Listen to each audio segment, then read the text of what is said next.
eegayna qorshaha siyaasadeed ee ka dambeeya shirka dawladda federaalka ee Soomaaliya iyo Somaliland ku dhexmaraya gudaha dalka Djibouti.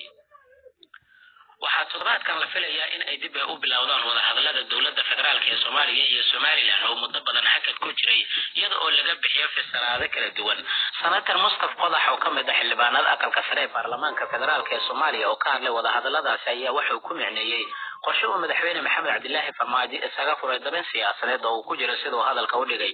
Senator Qodax ayaa wuxuu sheegay in wada hadalladaasi lagu soo aadiyay xilli madaxweyne Farmaajo oo dhexda uu kaga jira mawjado iyo khilaaf siyaasadeed oo ay adag tahay inuu ka samata baxo sidoo hadalka u dhigay, isla markaana ay wada hadalladaasi ay yihiin kuwa samcad loogu sameeyo madaxweyne Farmaajo sida lagu sheegay qoraalka uu soo saaray Mustafa Qodax.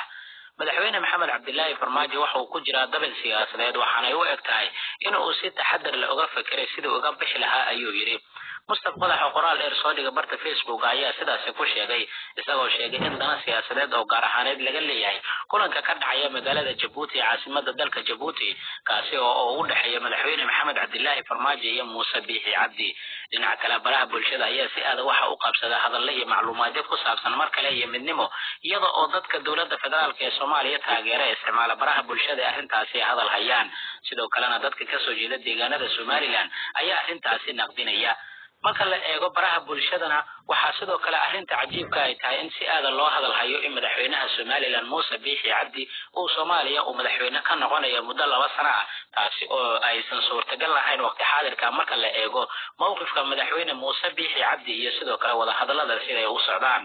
arrintaasi in si aad loo hadal hayana waxay ka timid iyada oo la doonayo in wax laga bedelo ra'yi caamka guud ahaaneed ee baraha bulshada oo ay si aad ah ay ugu xiran yihiin dadweynaha Soomaaliyeed. haddaba adiga sidee ayay kula tahay?